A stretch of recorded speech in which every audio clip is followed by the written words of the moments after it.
Boa noite a todos, boa noite, sejam todos novamente muito bem-vindos a esta sessão da noite sobre guerra espiritual. Se pudermos passar para os slides. Espero que todos tenham tido um bom dia. Espero que, ao longo do dia, vocês tenham estado um pouco mais conscientes das tentativas do diabo e que, quando ele os atacou, vocês tenham sido capazes de correr para Jesus e pedir a ajuda dele. Amém? Bem, vamos direto ao assunto esta noite. Peço que inclinem a cabeça para uma oração. Oremos. Pai Celestial, agradeço por nos trazer aqui. Agradeço por tua bênção sobre o nosso dia e por tua proteção. Pai, peço que, ao abordarmos guerra espiritual, envies o teu Espírito Santo.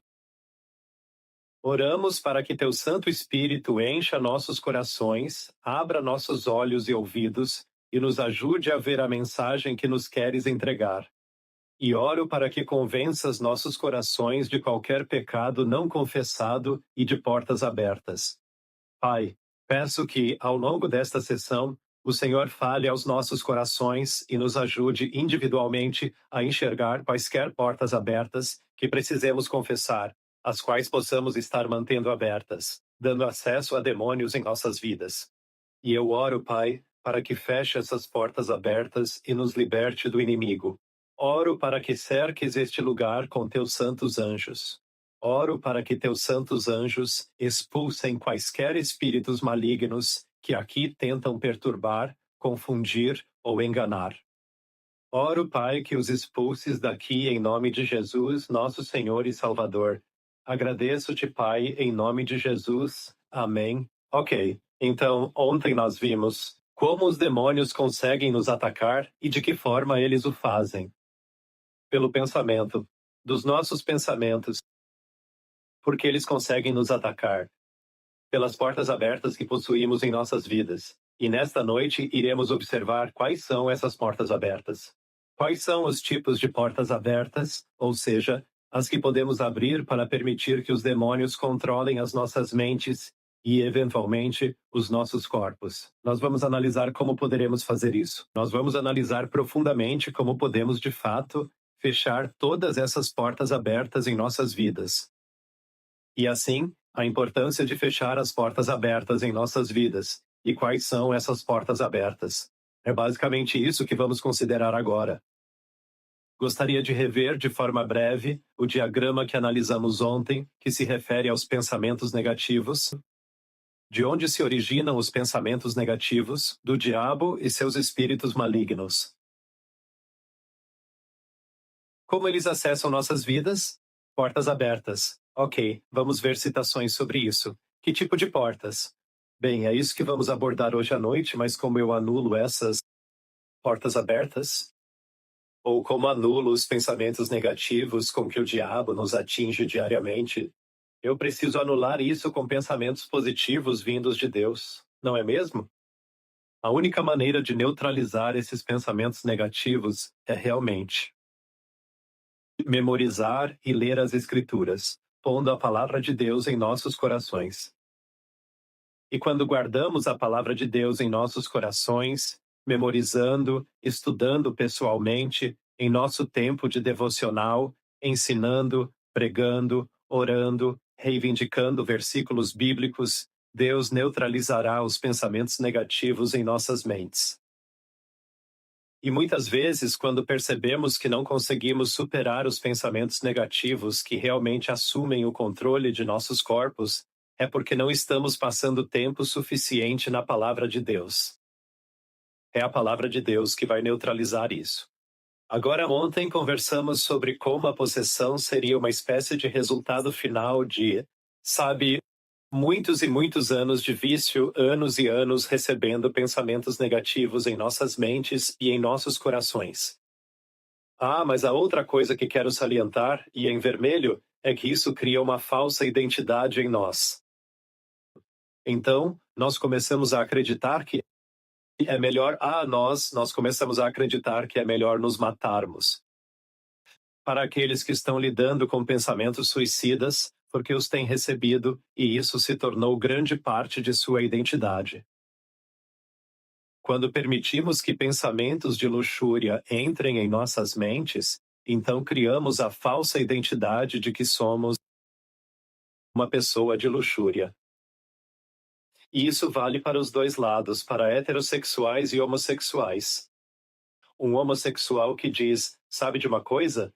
Eu nasci assim. O que dizem é, aceitei pensamentos em minha vida que se tornaram minha identidade.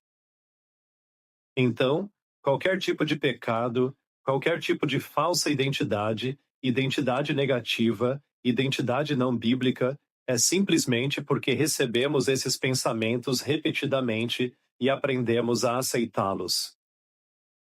Do ponto de vista bíblico, ninguém nasce com homossexualidade, mas pode ter sofrido traumas, pode ter, sabe, assistido a filmes ou programas de TV repetidamente, até que os pensamentos comecem a vir à mente, e então eles aceitam esses pensamentos, e isso se torna sua falsa identidade, e aí justificam dizendo: eu nasci assim. E isso se aplica da mesma forma para qualquer outro tipo de, quaisquer outras espécies de pecado em nossas vidas que abraçamos. Se eu sou um mentiroso compulsivo, então, na verdade, eu simplesmente tenho aberto a minha mente para abraçar as tentações de mentir. E com o tempo, permito que isso forme minha falsa identidade. Imaginações e fantasias? Eu não preciso necessariamente apenas receber pensamentos para então fazer a transição para imaginações e fantasias. Os filmes nos levam direto às fantasias e imaginações. Então, é isso que o diabo tenta fazer. Se nos viciamos em filmes ou amamos assistir filmes e abrimos nossas mentes para eles, então os filmes começarão a imprimir em nossas mentes as imaginações e nos levarão direto dos pensamentos negativos para as imaginações e fantasias e, eventualmente, para aquele único ato que. E então isso progride para se tornar um hábito e, posteriormente, um vício. Eu estava compartilhando isto numa escola à tarde, antes de vir para o evento noturno com algumas crianças, e uma delas fez uma pergunta interessante hoje, nesta palestra. Ela disse: bem, se tenho pensamentos suicidas e isso se transforma em imaginação, em um ato isolado, como vou desenvolver um hábito a partir disso? Foi uma pergunta interessante e quero ajudar vocês a entender quais são os atos isolados do suicídio. Como isso começa? Elas começam a se cortar. E então vem a compulsão para cortar seus braços e, sabe, isso é realmente o resultado. Então, às vezes, muitas das compulsões, enquanto eu faço o aconselhamento, me ajudam a entender de onde possivelmente vêm as origens. E tipicamente em crianças, quando as observo se automutilando, a compulsão provém de filmes de terror. Elas assistem a muitos filmes de terror e os demônios estão entrando direto em seus corações e assumindo o controle. Em outras ocasiões, outras coisas que observei é muito estresse no lar, pois, você sabe, os pais estão em conflito, falando em divórcio, e são crianças pequenas que os demônios começarão a incutir em suas mentes a ideia de que a culpa é delas, principalmente se os pais estão discutindo sobre delas. Ou um dos pais aponta para a criança e diz: a culpa é sua por brigarmos. Daí os demônios vêm e começam a pôr isso na mente delas. Então, é imensamente prejudicial para as crianças quando os pais estão em conflito no lar, e ainda mais devastador quando eles mencionam a possibilidade de divórcio. É por essa razão que o diabo tem lançado ataques contra as famílias. As famílias, porque isso destrói as crianças, enfraquece suas mentes, e então os demônios conseguem entrar e começar a causar todo tipo de destruição em suas vidas. E se tem filhos que estão a abandonar a igreja ou que estão a lidar com depressão ou enfermidade mental, um bom começo para investigar por que isso está acontecendo é avaliar como tem sido a sua relação com o seu cônjuge. E essa é provavelmente uma das fontes ou, sabe, as causas das coisas que as crianças estão a sentir. Pensamentos negativos. Aqui está um exemplo de uma lista de pensamentos negativos. Não vou abordar todos eles. Sou grato pelas crianças porque, ao examinar esta lista, Elas me examinavam em cada um desses pontos e no que significam. Penso que uma das coisas que eles mencionaram foi: deixe-me ver. Eu não sou bom o suficiente, ou eu sou bom o suficiente. Acho que existem duas aqui. Eu sou melhor que os outros. Então foi isso. Ou eu sou bom o suficiente.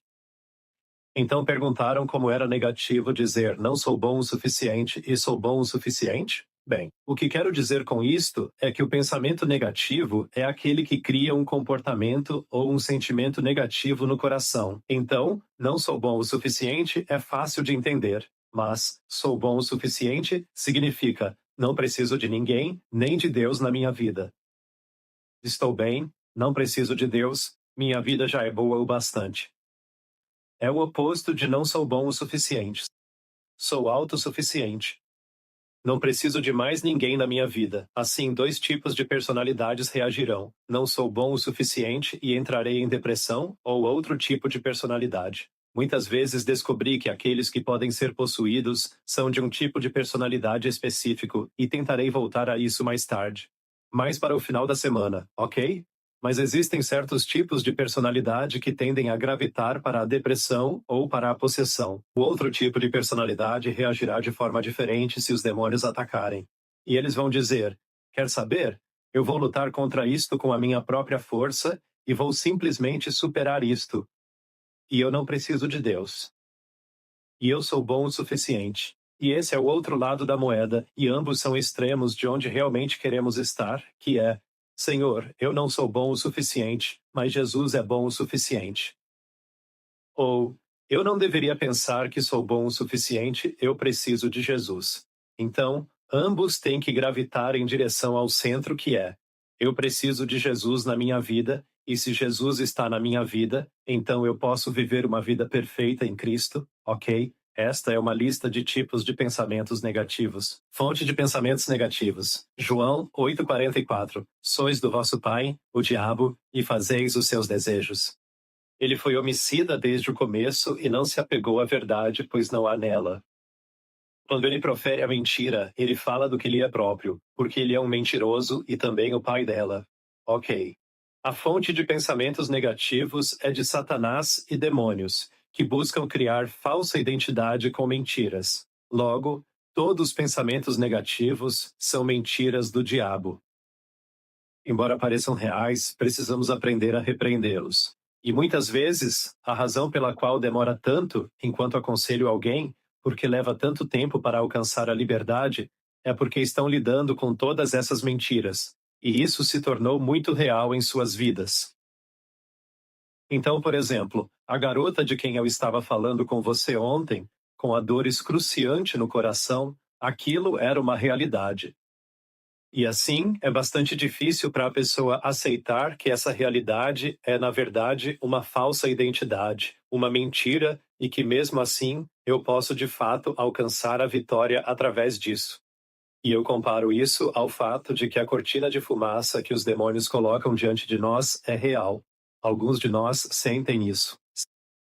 Ou para outros, o pensamento está tão enraizado há muito tempo que é difícil abandonar essa falsa identidade.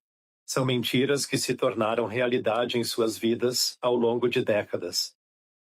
Pensamentos negativos são mentiras que viram crenças, formando uma falsa identidade e ficamos infelizes, sem esperança nas promessas de Deus. E Jesus, o que sobre ele?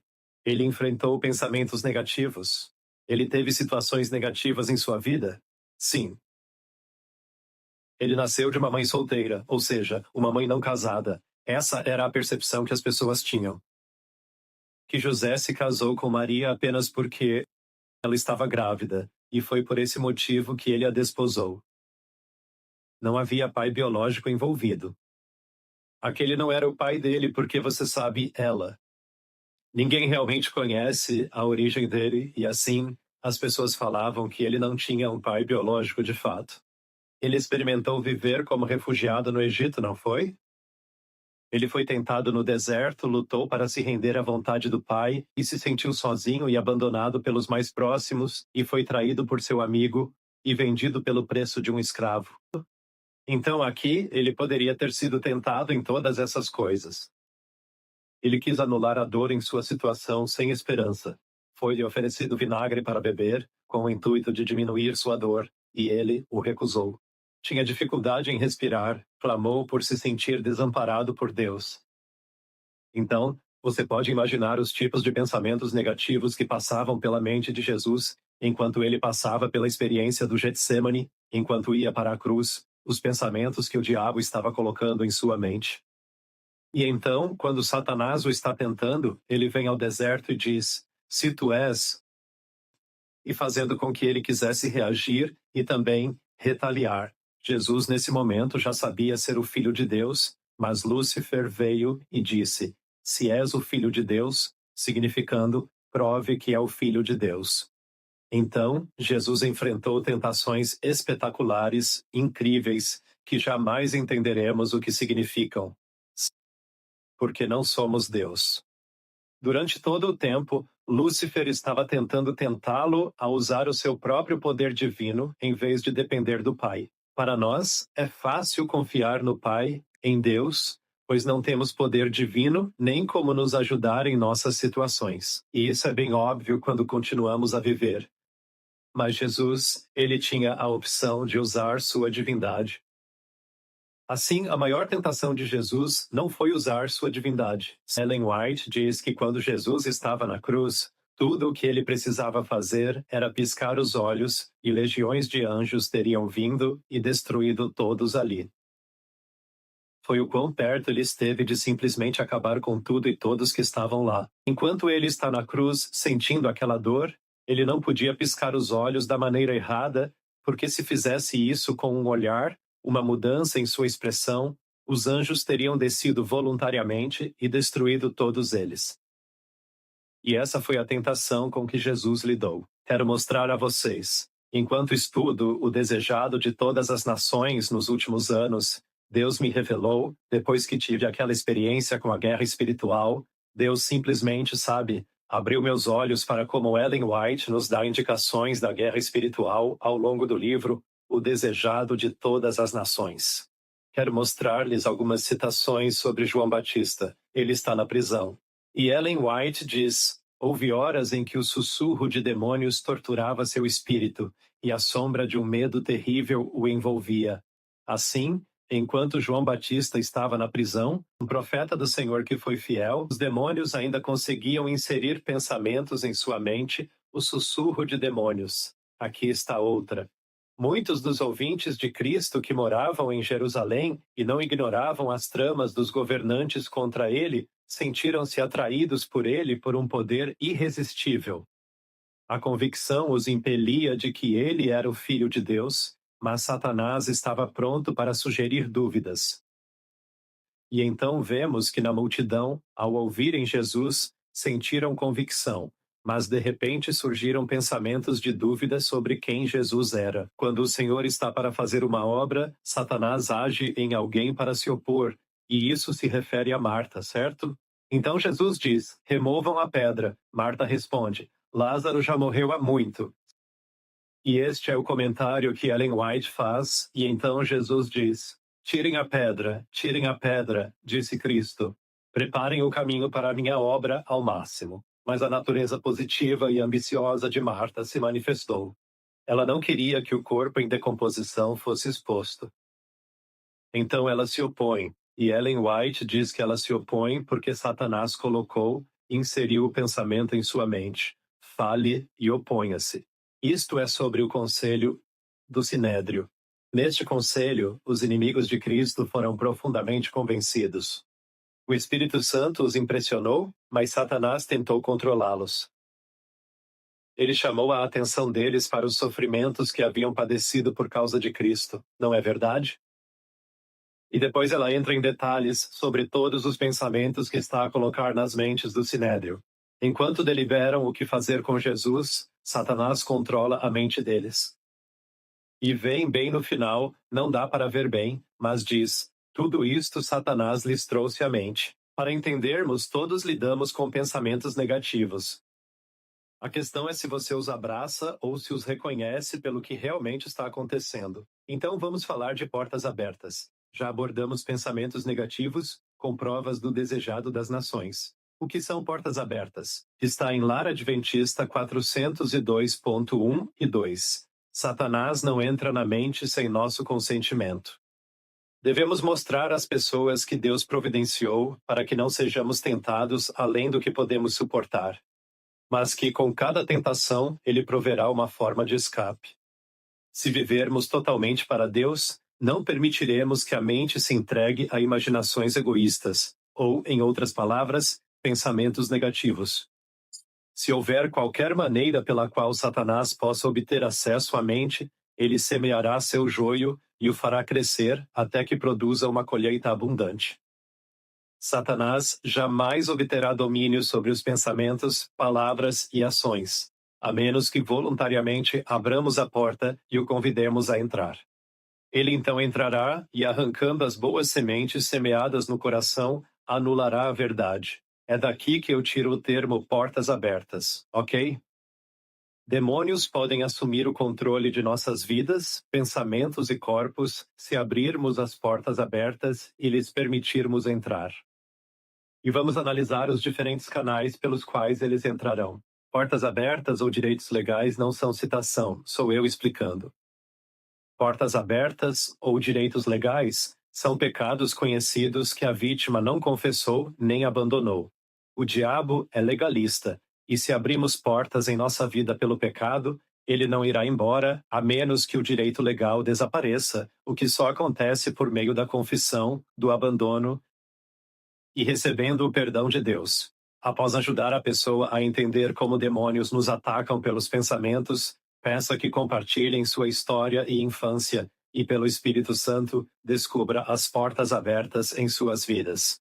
Este é o próximo passo se você estiver aconselhando. E você ajudou a pessoa a entender que seus pensamentos não são seus, e que muitas vezes os pensamentos que você tem vêm de demônios. Agora queremos entender como eles conseguem ter acesso tão forte em nossas vidas.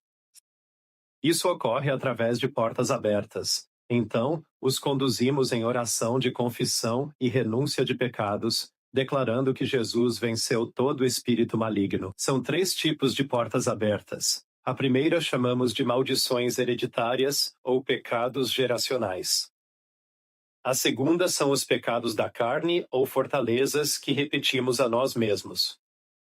E a terceira é o envolvimento ocultista ou adoração de ídolos, ok?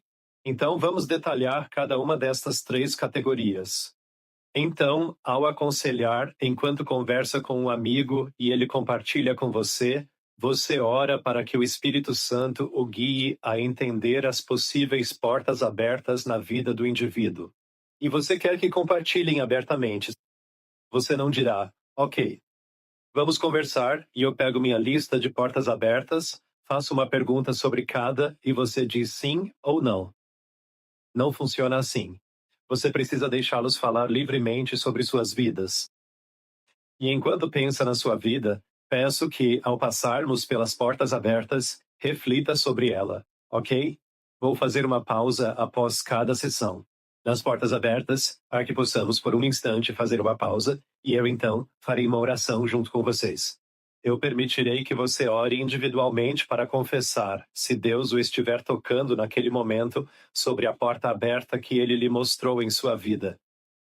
E então eu encerrarei com uma oração. Então, pararemos após cada categoria e juntos nos ajoelharemos. Assim, darei a vocês tempo para confessarem. E após confessar, eu encerrarei com uma oração e ordenaremos que os demônios saiam, ok? Então nós vamos trabalhar juntos nisto, certo? Vamos falar de maldições e pecados geracionais. Alguns pais e avós dedicam seus filhos a um espírito. Foi isso que aconteceu, sabe, com a minha esposa. A avó dela era uma bruxa, uma espécie de curandeira, e por ter feito esse pacto com o diabo, os demônios a reivindicaram para si. Futuras gerações. Os pecados dos pais recairão até a 3ª e 4ª geração. Assim, ela via demônios ao crescer. Todas as primas dela eram capazes de ver demônios enquanto cresciam. Isso era uma normalidade para elas. Ok? Um espírito maligno que atuou na vida de um ancestral tenta agir com os filhos após a morte dele. Pecados dos pais, fraquezas que espíritos malignos forçam os filhos a cometer, é do Êxodo 25 que tiramos. Não vos curvareis, nem os servireis, pois eu, o Senhor vosso Deus, sou Deus zeloso, que visita a iniquidade dos pais nos filhos, até a terceira e quarta geração daqueles que me odeiam. Ok. Então, qualquer tipo de pecados geracionais que nós cometemos pode ser transmitido às próximas gerações, e os demônios tentarão continuar a perturbar as gerações futuras. Na Bíblia também temos muitos exemplos de pecados geracionais. Abraão mentiu sobre sua esposa e depois Isaque mentiu sobre a sua. Jacó mentiu para seu pai. Os filhos de Jacó mentiram sobre a morte de José e mentiram para uma cidade inteira de homens antes de matá-los. Da mesma forma, o rei Davi pecou sexualmente com Batseba, esposa de Urias. Aminon, filho de Davi, violentou sua meia-irmã, Tamar. Absalão dormiu com as concubinas de Davi. Salomão teve milhares de esposas e concubinas. Bebês morreram no fogo de Moloque, pois as esposas pagãs de Salomão promoviam sacrifícios infantis. Então, os pecados geracionais passarão à próxima geração, e assim por diante. Isto acontece tanto pela perspectiva do DNA, quanto pelo fato dos demônios continuarem a atormentar os filhos, geração após geração. Então, se quisermos quebrar esse ciclo vicioso, precisamos orar e pedir a Deus para romper a escravidão que os demônios impuseram sobre a família e que tem se perpetuado nas gerações seguintes. Então, uma oração simples seria assim: se descobrirmos que temos pecados geracionais, e o mais forte é se você sabe que há alguma feitiçaria na família, adivinhação, qualquer uma dessas coisas, ou se você sabe que os pais estão tendo qualquer tipo de pecados geracionais, seja mentira, adultério, roubo, drogas ou qualquer uma dessas coisas, você deve orar para que Deus quebre essa escravidão. Que Deus quebre essa fortaleza que o inimigo tem sobre sua família e que isso termine na sua geração, porque você não quer passar para as futuras gerações. Amém? Nós não queremos que os nossos filhos venham a sofrer por causa dos pecados geracionais que foram transmitidos para nós. Muitas vezes, quando estou aconselhando alguém, sabe, quando sentimos ódio de nossos pais, ou ficamos frustrados ou com raiva de como eles vivem suas vidas, à medida que mudamos, sabe, quero que você se lembre dos pecados geracionais, o que significa que, muito provavelmente, mesmo que você veja isso neles, eles são vítimas de sua geração passada. E por isso precisamos ter empatia. Precisamos perceber que, embora as coisas que eles estão fazendo possam estar nos magoando, ou talvez como filhos, ou até mesmo como cônjuge, temos que olhá-los como vítimas, certo?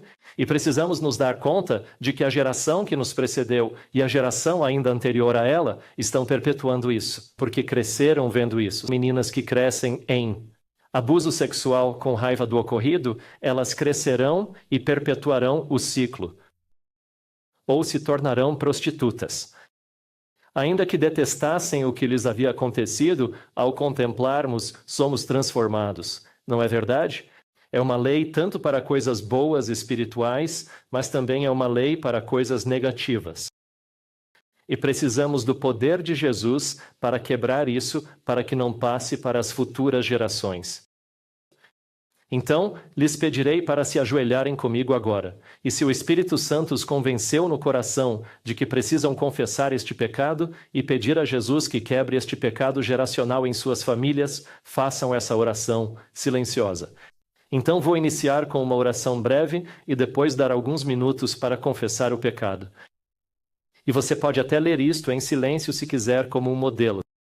E onde tem aquela linha comprida, você só coloca o pecado geracional ali, ok? Você confessa e pede a Jesus que quebre o domínio e no final orarei e ordenarei que os demônios saiam. Ok, vamos nos ajoelhar juntos. E vamos orar isto juntos. Pai Celeste, oro para que o Teu Espírito Santo esteja conosco Eu oro para que o Teu Espírito Santo se mova em nossos corações e enquanto passamos um tempo em oração individual e em silêncio, Pai, que Tu movas nossos corações para os pecados geracionais que precisamos confessar ou entregar e pedir que quebres essas maldições ou a fortaleza do inimigo sobre nossas vidas. Pai, envia Teu Espírito Santo para convencer nossos corações enquanto oramos em silêncio agora.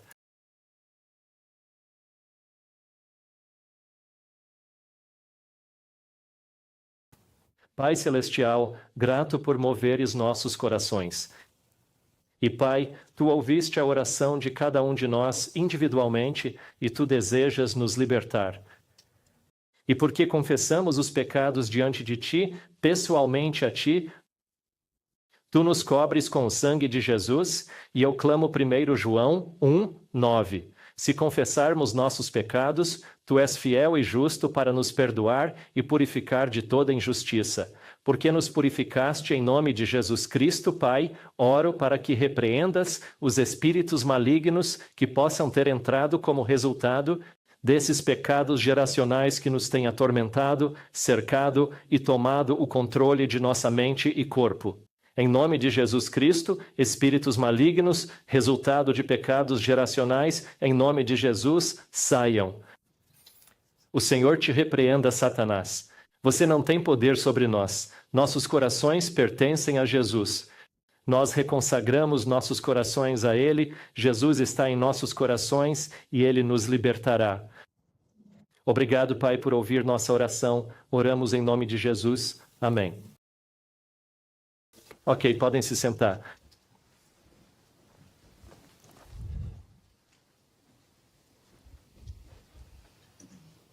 Aqui um texto bíblico importante.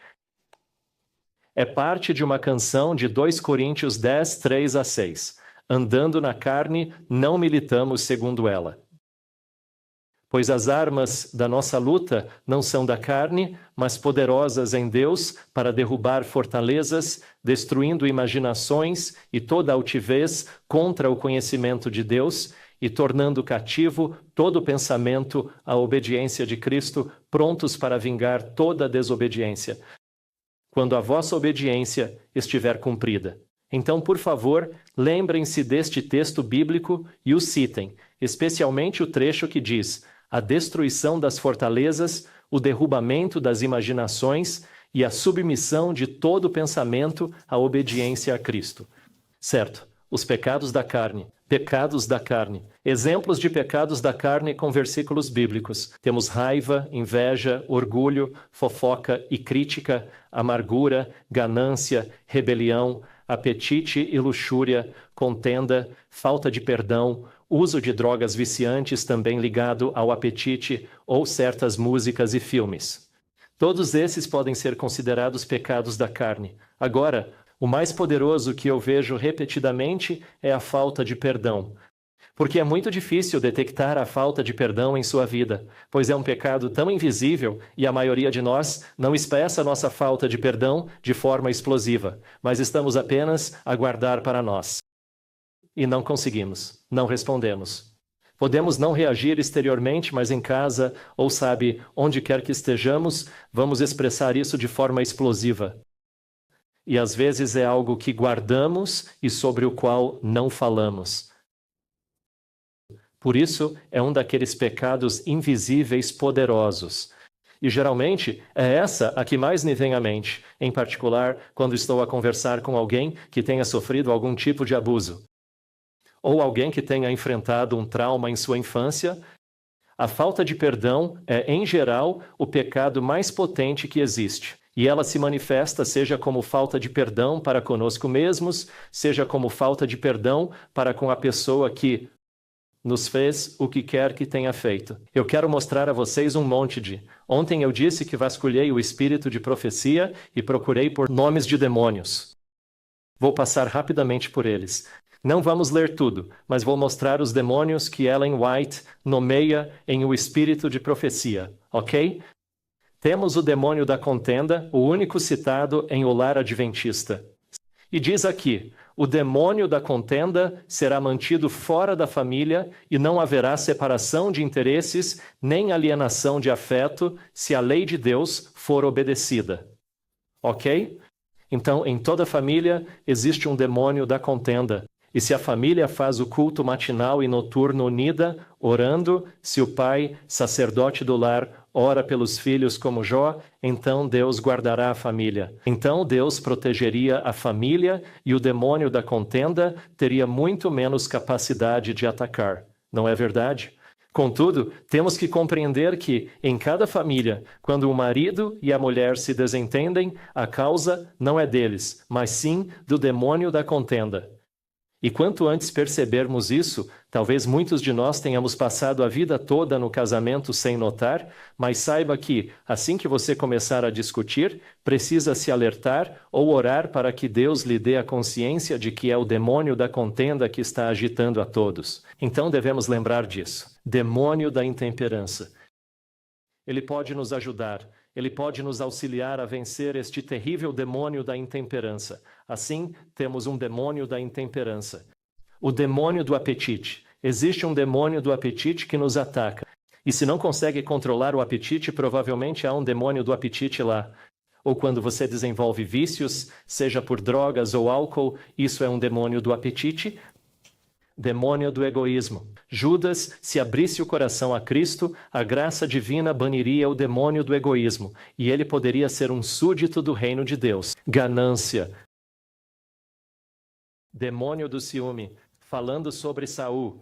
Demônio do ciúme, o de Saul por Davi. Então, sempre que ele se encontrava possuído ou dominado, era de fato o demônio do ciúme. Demônio da paixão. Ainda Saul. Essa informação despertou o demônio da paixão adormecido no peito de Saul. Então o ciúme levou à paixão ou raiva. Demônio da indelicadeza. Alguns que se dizem servos de Cristo nutriram por tanto tempo o demônio da indelicadeza, que parecem amar o profano e gostam de proferir palavras que irritam e desagradam. Então isto pode ser um mau hábito que cultivamos. Demônio do mal e da crueldade. Então, falando sobre os efeitos do álcool. Demônio da histeria e imaginações satânicas. Demônio da ambição. Para nós que temos ambições e metas na vida, querendo ser milionários ou bilionários, ter o carro dos sonhos, aquele outro e muitas casas, isso é o demônio da ambição. Demônio da heresia, falsa teologia. Aqueles de nós que estão lutando com a falsa teologia e querem compartilhá-la, o demônio da heresia está por trás disso. Demônio da rebelião, demônio da luxúria. Como disse, o demônio da luxúria age de duas formas, tanto para quem não controla o desejo por sexo antes do casamento, quanto para quem lida com a homossexualidade. É o mesmo demônio. Ódio, demônio do orgulho, da vaidade, da raiva. Aqui temos o demônio do ciúme. Este é interessante. O egoísmo é um demônio cujo nome é legião. Ele consegue reunir uma legião poderosa e temível de demônios. Demônio do tabaco. Demônio intemperante. Vamos ler você sabe, este conselho de Ellen White. Foi-me claro que o povo de Deus deve opor-se ao consumo de carne. Deus, por 30 anos, daria a seu povo a mensagem de que, para ter sangue puro e mentes claras, devem deixar a carne, se não quisesse que a ouvissem. O uso de carne fortalece a natureza animal e enfraquece a espiritual. Então, qual o propósito da carne em nossos dias, especialmente a venenosa que comemos, e também, por sinal, a carne não preparada biblicamente? Se você quer comer carne e quer uma carne limpa, por favor, vá a um açougueiro kosher. Se você come carne de qualquer outra pessoa, ela não é biblicamente preparada e, portanto, é pecado. Certo? Então, carne com sangue, como bife suculento, ou carne com gordura, tipo frango do Kentucky Fried Chicken, é pecado. Não devemos comer carne assim. Se realmente deseja comer carne, por favor, vá a um açougueiro kosher. Na Malásia, não conseguimos encontrar, porque somos um país muçulmano e não há judeus lá, sabe? Ok? Neste país, se quer comer carne limpa, vá a um açougueiro kosher. Senão, não estará comendo carne corretamente. Mas a propósito, nos dias de hoje, se você está comendo carne, isso está enfraquecendo a natureza espiritual, preparando-nos para ceder à tentação com muito mais facilidade. E cair repetidamente em tentação se torna vício. O vício, então, se torna possessão. Tudo termina em possessão. Perdão. Como eu havia mencionado, a falta de perdão é um dos pecados mais potentes que muitas pessoas, as que aconselho, acabam por reter consigo. A verdadeira forma de perdão, a oração necessária para obter o perdão de Cristo, é a que ele fez na cruz. Lucas 23, 34. Pai, perdoa-lhes, pois não sabem o que fazem. Jesus nos deu a oração modelo para o perdão. Senhor, não gosto do que me fizeram. Senhor, me feriram terrivelmente.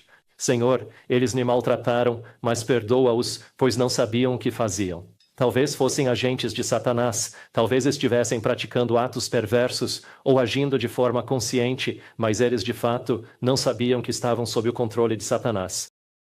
Eles não tinham a menor ideia da profundidade com que nos estavam a ferir. Caso contrário, eles não o teriam feito. Então, não podemos perdoar com nossa própria força. Cristo dependeu da força do Pai para nos perdoar, assim como pedimos, pela fé de Jesus. O perdão era tão crucial que Cristo, morrendo na cruz, proferiu essas palavras para nos servir de exemplo. Portanto, não importa quão dolorosa seja a nossa situação, nada se compara à situação de Cristo. Então, assim que dissermos as palavras, Pai, perdoa-lhes, pois não sabem o que fazem, sentiremos esse alívio. Deus nos dará esse alívio no coração e, mesmo que não sintamos, devemos continuar orando até acreditarmos, até que se torne parte de nós. Lembrem-se, quando escolhemos adotar pensamentos de falta de perdão, então estamos formando essa identidade falsa de falta de perdão. Vocês querem superar isso? Então você precisa começar a fazer a oração do perdão até que isso se torne sua identidade, até que Deus a torne nossa identidade. E esta é uma das coisas mais importantes que geralmente quando estou aconselhando, temos que aceitar a realidade. Então, novamente, quero dedicar um tempo à oração e pedir que se ajoelhem comigo mais uma vez. Se o Espírito Santo está tocando seus corações sobre as portas abertas em sua vida, darei mais um tempo, pois os pecados da carne têm uma lista mais longa aqui. E se o Espírito Santo está convencendo seu coração sobre algum pecado da carne, por favor, confesse-o. E após confessar, farei uma oração pedindo a Deus que repreenda e expulse esses demônios. Amém? Ok, vamos nos ajoelhar e orar. Pai Celestial, mais uma vez quero agradecer-te pelo sangue de Jesus e te agradeço por sua morte na cruz, pagando o preço dos nossos pecados. Portanto, se escolhermos nos apegar aos pecados que tenhamos cometido, isso, na verdade, é tolice nossa, é para o nosso próprio prejuízo. E então, Pai, eu oro neste exato momento, se há demônios nos cercando, que estão endurecendo nossos corações, em nome de Jesus Cristo, por favor, Pai, amarre esses demônios e ordene que saiam para que possamos sentir a convicção do Teu Espírito. Pai, precisamos do Teu Espírito para nos convencer, pois muitas vezes vivemos sob autodecepção e as mentiras do inimigo. Por favor, afaste esses demônios agora. Envia os Teus anjos para os afastar, para que todos nós sintamos a convicção do Teu Espírito Santo. Pai, entregamos este momento em Tuas mãos. Por favor, mostre-nos os pecados da carne que devemos confessar.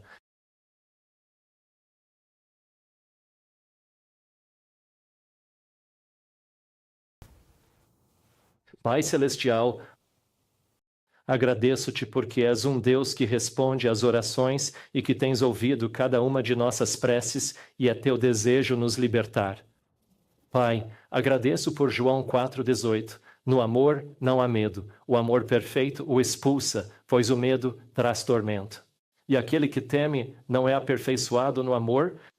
Nós o amamos, pois ele nos amou primeiro. Grato, Pai, por amar-nos antes.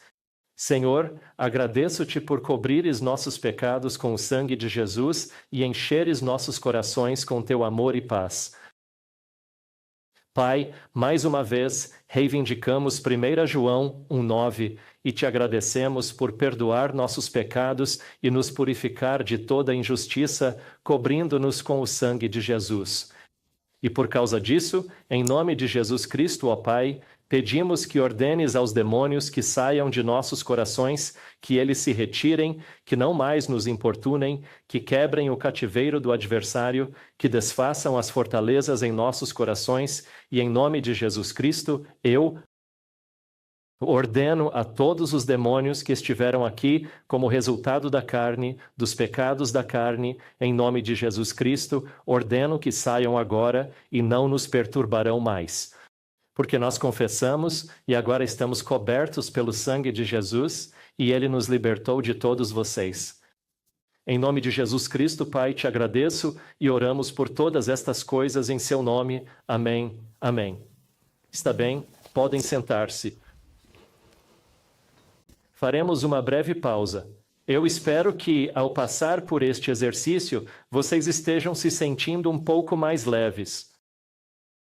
À medida que confessamos nossos pecados, Jesus nos liberta dos fardos e da escravidão do inimigo.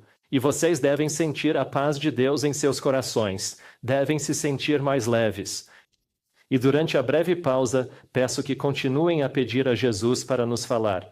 Seus corações e os nossos, para nos convencer se houver pecados não confessados ou portas abertas que talvez não tenhamos confessado ainda. Vamos para o último, que é: há votos e fortalezas, e ao regressarmos, trataremos do ocultismo, ok?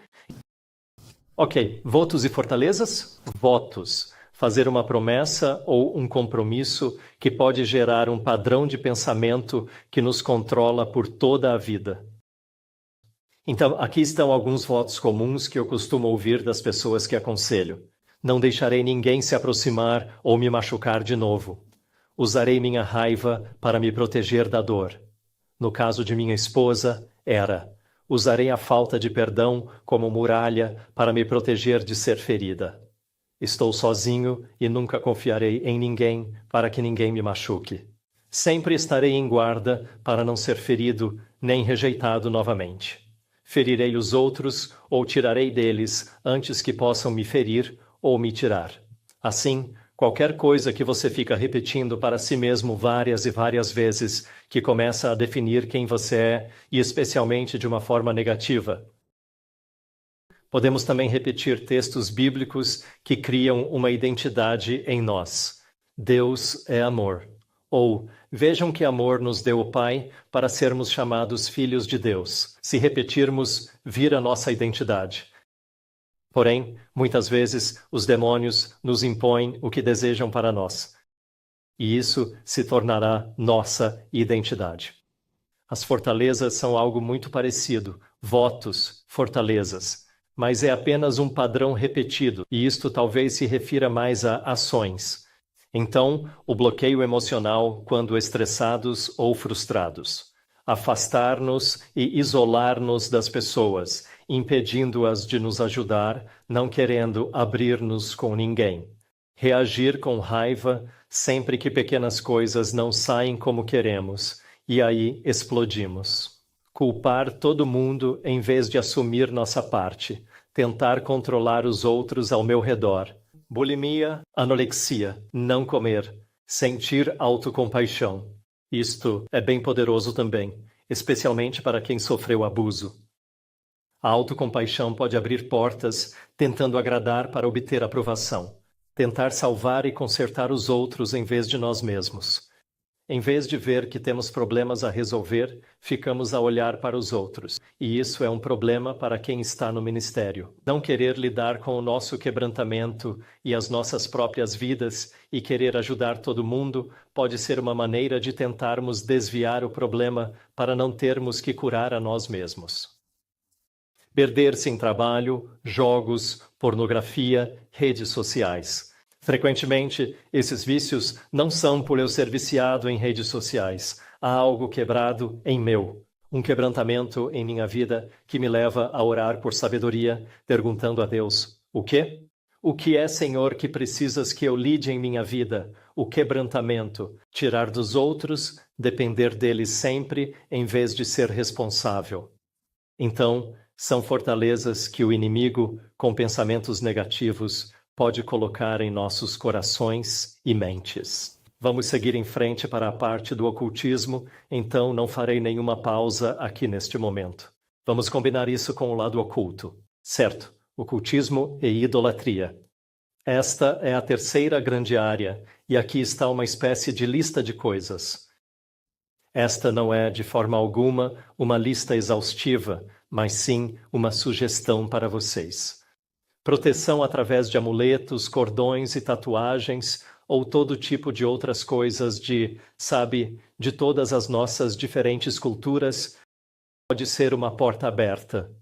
Para minha esposa, as contas de rosário, isso foi uma porta aberta para ela. Mas em outras culturas, como no Sudeste Asiático, você pode obter amuletos ou pulseiras que lhe darão poder ou energia. Essas podem ser portas abertas.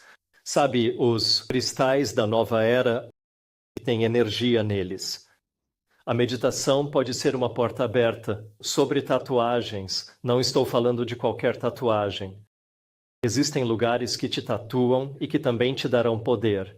Então, houve um obreiro bíblico que precisou de libertação e ele, ao longo da vida, havia.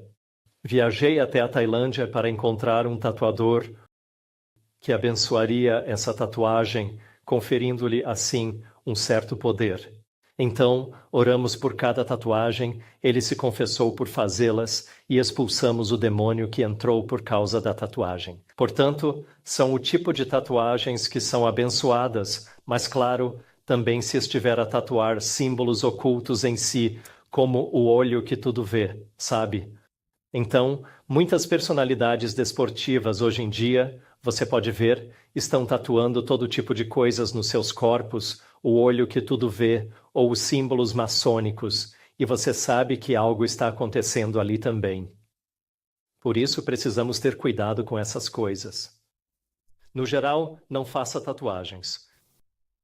Na cultura chinesa, se você amarrar um cordão no dedo do pé ao deitar, os espíritos revelarão quem será sua esposa. Então isto está aqui, porque em certas culturas, eles acreditam em certas coisas. Ídolos e itens ligados à idolatria. Então, se você veio de outra religião antes de se tornar cristão, da fé adventista, e tinha ídolos, você precisa pedir a Deus para perdoá-lo por adorar esses ídolos e peça a Deus para quebrar laços demoníacos. Minha mãe era budista antes de ser batizada. Quando sofria bullying, orava aos ancestrais e demônios entravam. Casas de espírito e santuários. É comum em lugares como Camboja, Tailândia e Malásia para budistas. Fora da casa, terão uma casinha para o espírito habitar. Adoração ancestral, adivinhação, canalização e médiuns. Se você já foi fazer leitura da palma da mão, se foi falar com adivinhos, usar cartas de tarô, coisas assim, você está se abrindo para a possessão demoníaca. Em jogos envolvendo espíritos, como tábuas Ouija, se você posicionar o dedo e permitir que os demônios o desloquem pelas letras, poderá ser possuído como consequência. Em 2020, uma garota de nossa escola bíblica veio até nós. E ela tinha habilidades paranormais, ou seja, depois de brincar com as tábuas Ouija, ela conseguia contar aos amigos intuições sobre o que lhes aconteceria, e de fato acontecia. Então, ela estava começando a conseguir prever o futuro. E isso veio como resultado dela ter brincado com as tábuas Ouija. E ela também estava lidando com muita falta de perdão em sua vida. Livros, filmes focados em espíritos e bruxaria. E quase todo filme hoje tem bruxaria ou espiritualismo. Meditação que esvazia a mente e foca nos espíritos. Hipnose.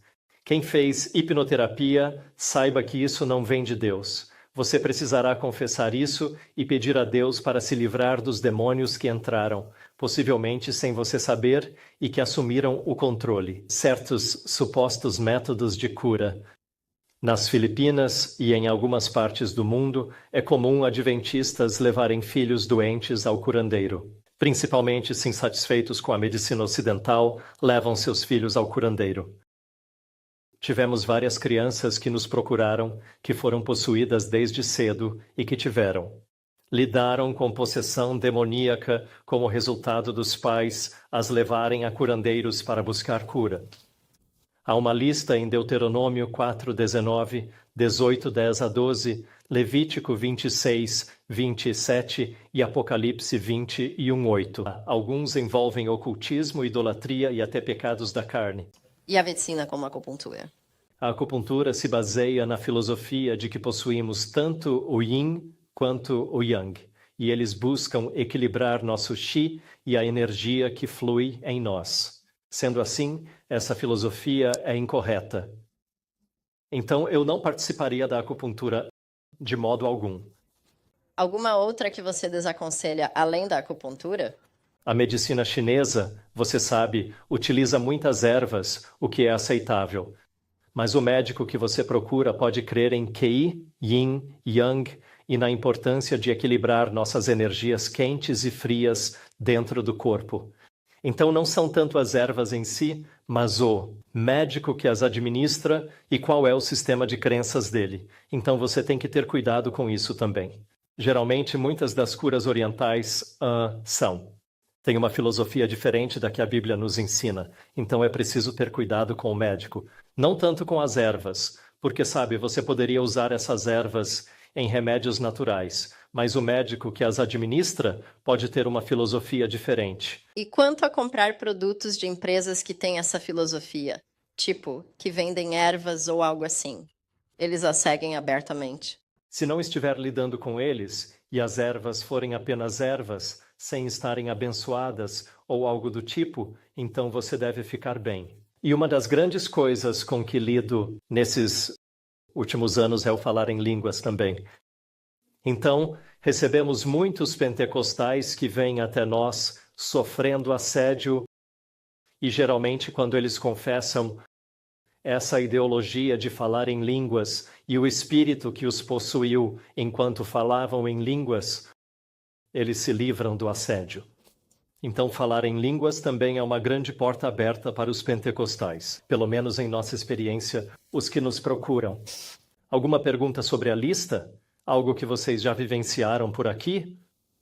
Outro que notei, que tem sido comentado, é este conceito, acho que é sul-americano ou índio-americano. Ayahuasca ou similar. Já ouviram falar? Alguém? Sim, ayahuasca. Isso tem sido. É aqui que todos se reúnem. Eles saem e acho que fumam um cachimbo ou dão-te algum tipo de droga para induzir. E depois tu meio que desmaias. Ao acordar, literalmente vê demônios a falar-lhe sobre o que fazer para ter sucesso. E isto é algo bastante popular que anda por aí, especialmente entre aqueles que falam sobre como ser rico, como ter sucesso. Alguns deles até promovem isto. É grande na Nova Era. Na Nova Era? Ok. Sim, então tem havido alguns. Halloween e Dia dos Mortos. Dia das Bruxas. Para quem participa, nos colocamos, e principalmente nossos filhos, em terreno perigoso. Os demônios se tornam especialmente poderosos nesse dia, pois as bruxas surgem com toda a sua força. Todas as bruxas aparecem e ficam entoando, lançando feitiços e orando nesse dia pelos bairros em que estão. Eu sou uma terapeuta de massagem e tenho feito um trabalho em bruxas e outros. Sempre oro com meus clientes. Existe algum perigo nesse tipo de ambiente, sabe, de contato direto e prático? Enquanto o Senhor estiver com você, lembre-se de Balaão. Pediram-lhe que amaldiçoasse o povo de Deus, mas não conseguiu. No fim, o que fez? Tentou levá-los ao pecado. Isso abriu caminho para a queda deles. Lidando com bruxas, não importa o que tentem, não vão. Não vai funcionar contanto que esteja protegido e andando em retidão com o Senhor. Ele o protegerá. Se ele não quiser que entre ou faça algo, ou se houver perigo, o Espírito Santo nos avisará para não ir. Sem problema. E se você tem um vizinho que pratica isso? Sugestões? Ore. Ok, já faço. Sim, ao orar por eles e pedir ao Senhor uma porta aberta para alcançá-los, Ele a providenciará. Sim, o que eles fizerem será anulado, não podem te atingir. Desde que você esteja bem com o Senhor, o que eles tentarem será neutralizado.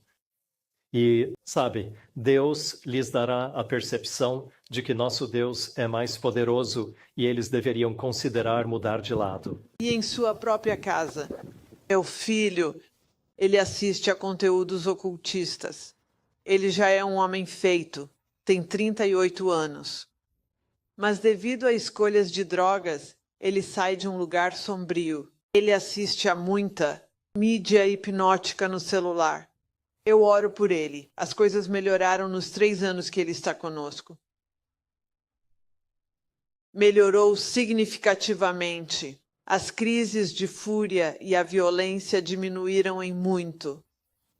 Contudo, ele permanece viciado neste tipo de conteúdo. É algo no celular dele e tudo que vejo é uma tela com algum tipo de... Ele está ouvindo e eu não sei o que é, mas eu sei que não é bom. Sim, bem, pode orar por ele, mas a decisão é dele. Mas ore para que Deus amarre os demônios. Então, a sua oração por quem busca alcançar, seja família, vizinho, amigo, cônjuge, quem for, é que Deus amarre os demônios para que o Espírito Santo possa convencer seus corações. O Espírito Santo os convencer, virá a conversão, certo? Não discuta, nem tente provar que estão errados. Quanto mais tentar, pior. A melhor coisa é orar para que o Espírito Santo, que os anjos de Deus expulsem os demônios, que o próprio Deus os amarre e neutralize seu poder para que eles possam ouvir a convicção do Espírito. É o que eles e nós precisamos, certo? É o que todos precisamos para superar vícios em nossas vidas ou quaisquer pecados e fraquezas. Ore para que Deus amarre os demônios. O olho que tudo vê. Minha filha tinha um artista favorito e um triângulo com esse olho lá. E estava no quarto dela, em nossa casa. Já não é problema, tudo foi destruído. Mas esse é o tipo de coisa que certamente a afetou. Certo. Sim, e olha, se você abriu sua casa para isso, elas farão coisas em casa, certo? E vocês começarão a ouvir e sentir coisas. Poderão até sentir uma presença. Ah, e então, sabe, precisamos limpar a casa, certo? Então, após o seminário, voltem para casa, orem e perguntem ao Senhor se há algo ali. E ore e pergunte ao Senhor, pois alguns podem se exaltar e descartar tudo. Mas em oração, que o Espírito Santo os convença. E não jogue tudo fora, mas o Espírito Santo lhe dirá o que é. E se sentem coisas em casa, geralmente significa que há uma porta aberta. Obrigado. E as cédulas de dólar? Eu pensei nisso. Pode parar de usar dinheiro se quiser. Está sempre a queimar o bolso. Sim. Sabe, eu não creio que todos tenham muita escolha sobre isso. E eu acredito que, sabe, Deus sabe que todos nós precisamos usar dinheiro e isso não será uma porta aberta, mas estamos falando sobre, sabe, tatuagens ou algum pôster ou algum símbolo disso. Mas, mais uma vez, deixem o Senhor convencer os vossos corações, certo? E Ele lhes mostrará as portas abertas que precisam ser tratadas, especialmente em seus lares. Ok, mais alguma pergunta? E quando há um familiar que vê filmes, etc., constantemente, eu não mando neles, por assim dizer. Então, o quê? O que se faz? Apenas orar. Tudo gira em torno da oração, mas veja se não está a impedi-las, certo? Às vezes achamos que devemos dizer-lhes, e ao abrir a boca, começa a Terceira Guerra Mundial. E aí você sabe que está bloqueando a obra do Espírito, certo? E de novo, lide com as portas abertas da sua vida, pois talvez sua oração não seja eficaz. Deus pode não responder às suas orações se há portas abertas, impedindo-as.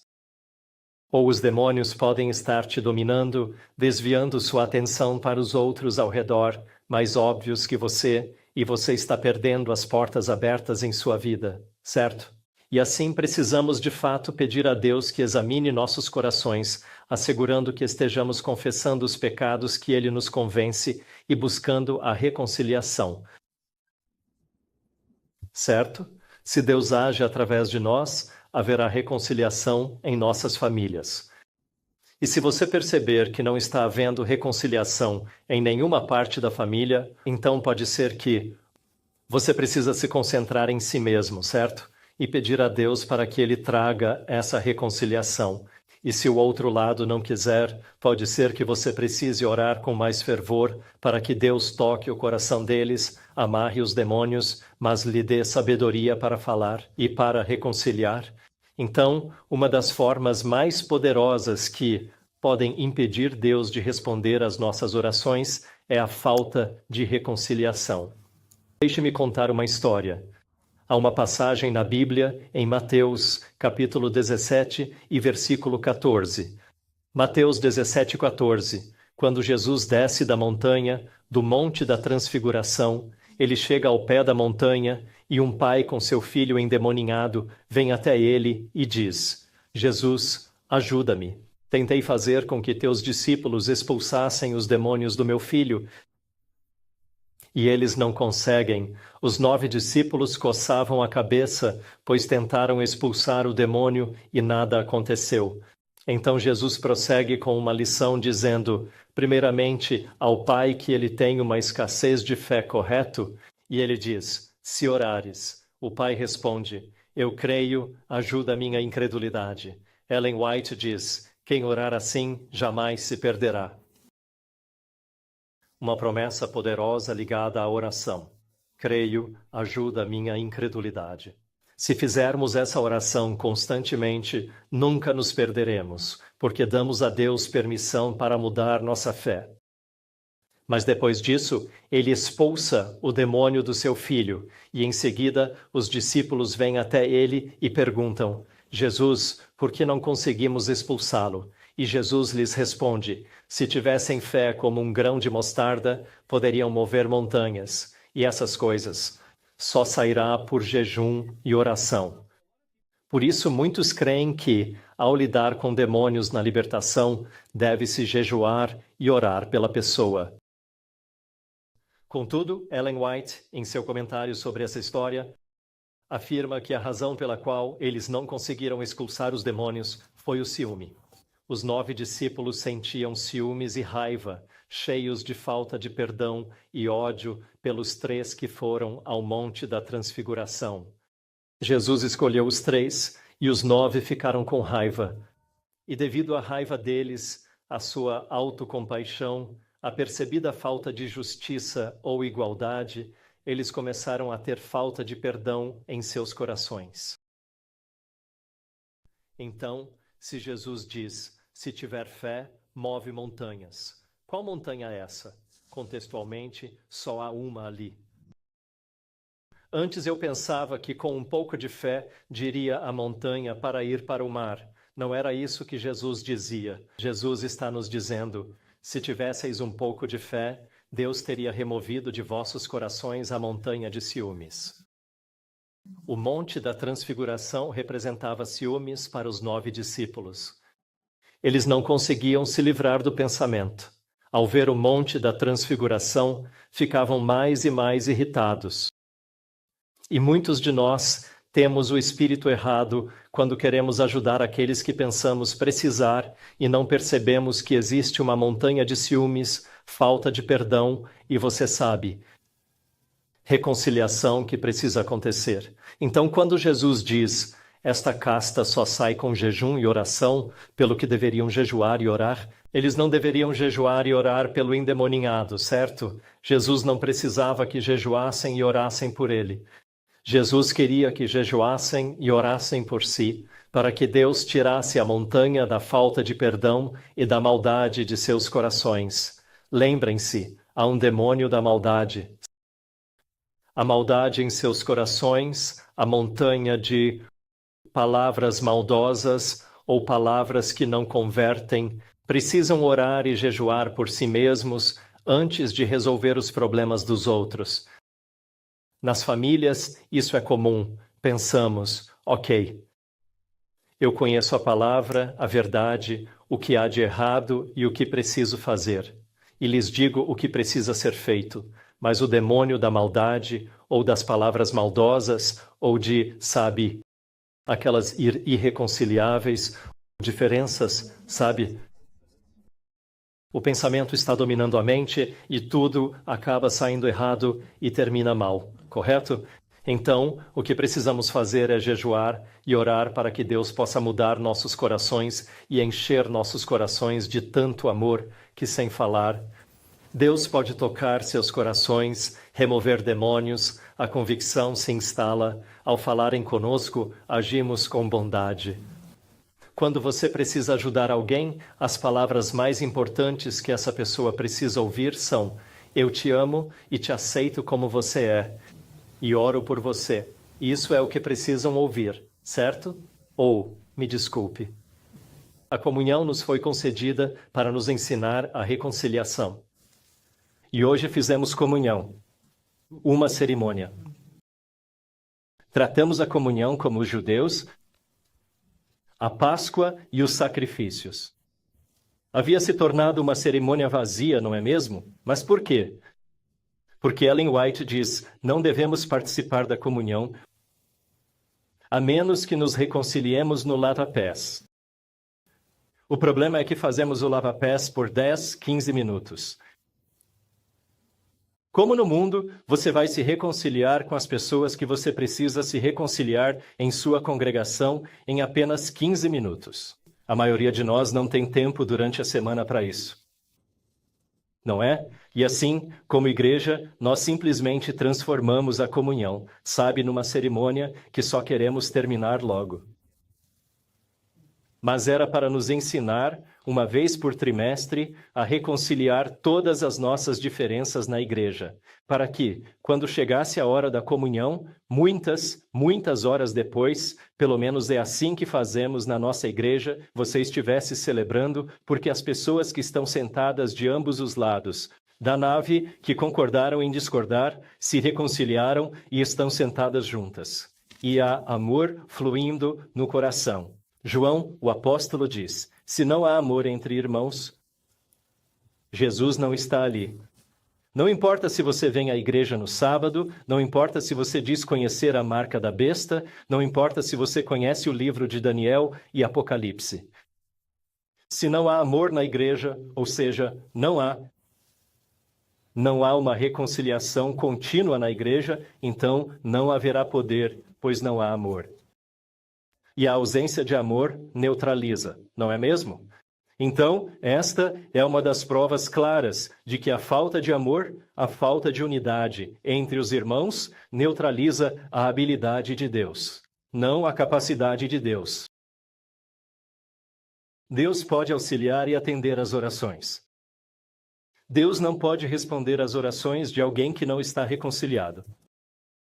E como igreja, devemos praticar o hábito de pedir desculpas.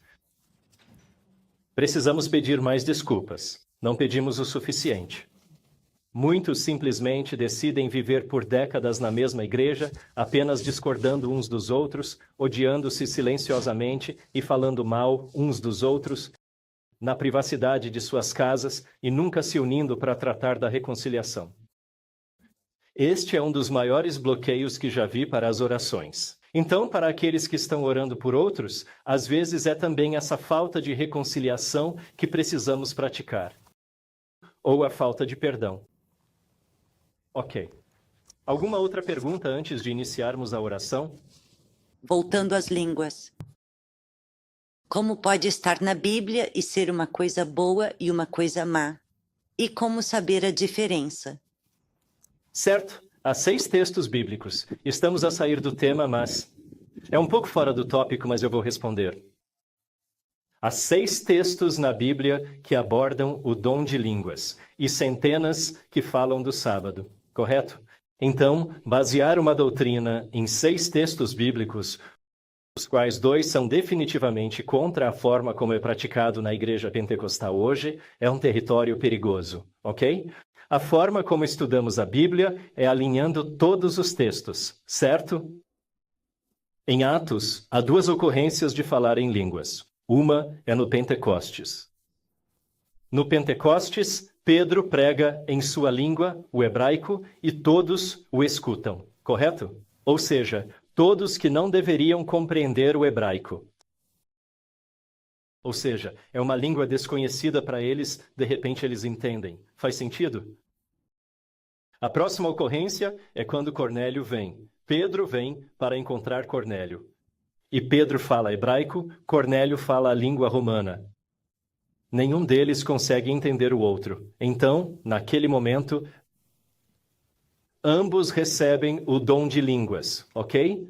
Pedro agora fala em hebraico, prega o evangelho a Cornélio e sua família, e Cornélio ouve em romano. E então Cornélio responde a Pedro, fazendo perguntas, enquanto este ensina, e Pedro consegue ouvi-lo em sua própria língua hebraica. Então, ambos recebem o dom de línguas para que possam se comunicar, visando a conversão de Cornélio e sua família. O propósito de Pedro poder falar em línguas é para a conversão de todos que vieram para a Páscoa. Agora, vamos ao livro de 1 Coríntios, e temos o falar em uma língua desconhecida. Corinto, sendo um porto, assim como a maioria das cidades capitais de hoje em dia, recebia pessoas de todas as nacionalidades que passavam por sua igreja. Havia, portanto, indivíduos de todas as partes do mundo em seus navios chegando por lá. E o que acontecia na igreja de Corinto? A carta para lá trata da organização da igreja. O que está acontecendo é que as pessoas estão subindo ao palco e pregando em sua própria língua, que é uma língua desconhecida para todos os outros na congregação, certo? Essa é uma forma de ver a situação. Se eu alinhar isso com o livro de Atos, quando se fala de língua desconhecida em 1 Coríntios, é desconhecida para todos na congregação. Então Paulo está apenas afirmando o seguinte: se por acaso você estiver falando malaio ou chinês e lhe for solicitado para conduzir um seminário sobre guerra espiritual e você se levanta e fala com todos em língua chinesa, essa será uma língua desconhecida para todos. Se o fizer, por favor, suba com um intérprete. Mas se você não tem um intérprete, a única pessoa que você está abençoando e edificando é a si mesmo. Porque sei o que quero partilhar e isso me abençoa, mas não a vocês. Então, por favor, não faça isso. Então, só por esse princípio, os pentecostais já estão fazendo errado.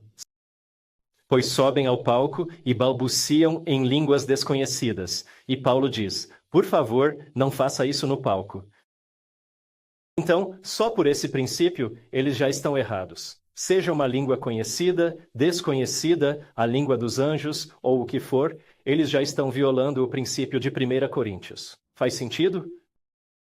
Então, por exemplo, aconteceu comigo quando eu era criança. Minha mãe era muito introvertida e tímida.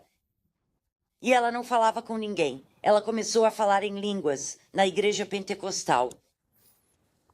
E o irmão dela era do mesmo jeito, quieto, introvertido, não falava muito com ninguém.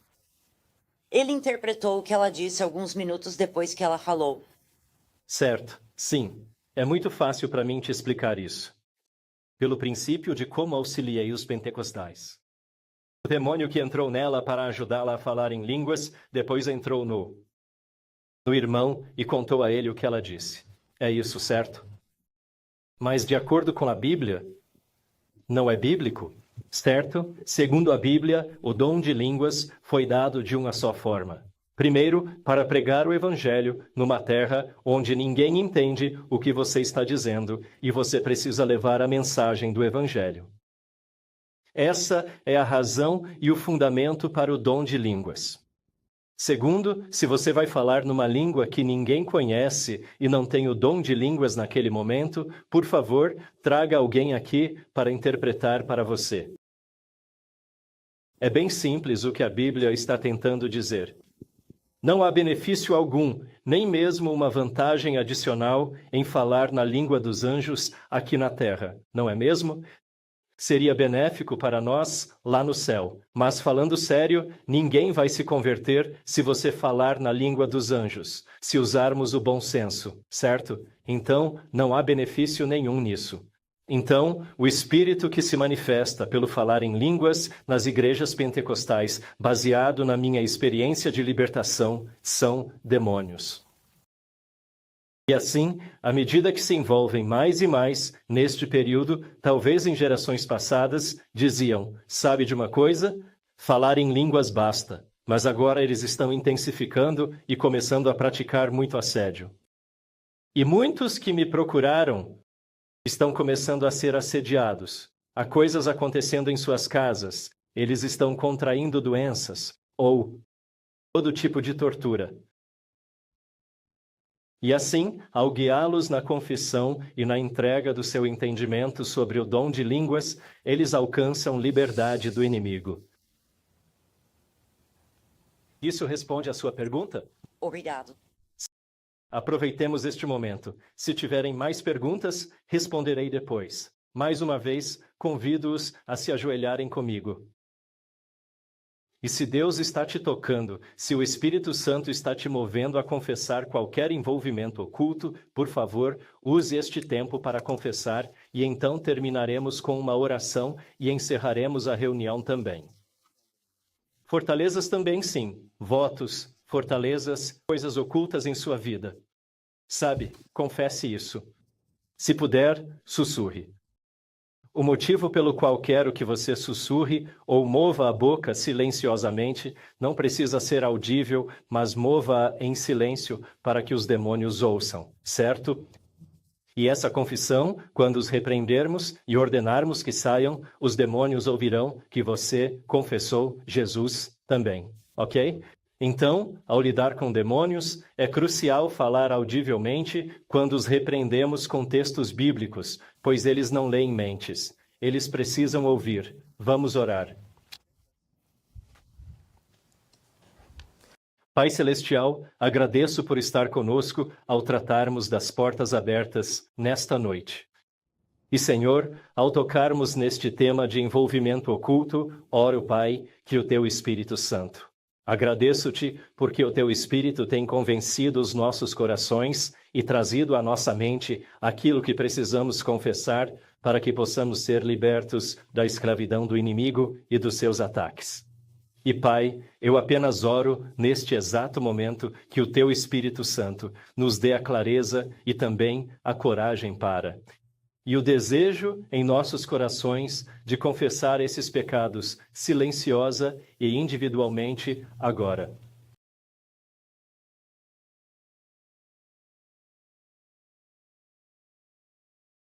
Pai Celestial, obrigado. Agradeço-te pelo Teu Espírito Santo. Agradeço-te pelo poder do sangue de Jesus que cobre os nossos pecados e agradeço-te pela a cura que desejas conceder a cada um de nós. E, Pai, por teres ouvido as orações de cada um aqui presente, eu te sou grato pelo preço que foi pago na cruz. E agradeço-te, Senhor, porque ao confessarmos, Tu nos perdoaste. E mais uma vez, eu clamo 1 João 1,9, e agradeço-te pelo Teu perdão. Agradeço-te pelo sangue de Jesus que cobre nossos pecados e te agradeço pela justiça de Cristo que agora nos cobre, para que sejamos perfeitos aos Teus olhos. E porque confessamos, Senhor, peço que, por favor, removas os demônios de nossos corações, feches as portas para que não tenham mais acesso. Em nome de Jesus Cristo, ordeno aos espíritos malignos resultantes de ocultismo ou idolatria. O Senhor te repreenda, Satanás. Ordeno-te, em nome de Jesus, que saias. Obrigado, Pai, pelo poder de Deus, e que o Teu amor e o Teu poder sejam capazes de salvar até o fim todos aqueles que a Ti vêm. E assim, Senhor, nós reconsagramos as nossas vidas em Tuas mãos. E peço que continues a operar em nossos corações, e peço, Pai, que nos enchas com o amor de Jesus, com a sua paz, com a sua alegria, e que nos ajudes a continuar a andar em novidade de vida e que nos dês poder para nunca mais abrir essas portas. Mas, Senhor, se o fizermos, lembra-nos de correr aos pés de Jesus e, ao confessarmos, tu nos purificarás e expulsarás os demônios novamente. Obrigado, Pai, por ouvires a oração. Abençoa nossa noite e ajuda-nos, Senhor, a ter uma viagem segura para casa. E que nos concedas um bom descanso. Isso te pedimos em nome de Jesus. Amém. Certo. Muito obrigado a todos. E assim concluímos a nossa sessão desta noite. Gostaria de convidar a todos para retornarem amanhã à noite. O tema de amanhã, nós vamos analisar como ter vitória, certo? Então, o que significa? Após confessarmos nossas portas abertas e convidarmos Jesus, se formos atacados novamente, como podemos ter vitória? Quais são as coisas? Quais são as ferramentas e as armas da guerra espiritual que Deus nos deu para que possamos usar para partir para a ofensiva contra o inimigo, certo? Tanto para ajudar alguém, quanto para nos defendermos também, certo? Então, quando aqueles pensamentos negativos vêm, o que precisamos fazer? E vamos abordar isso e também veremos como Jesus foi atacado.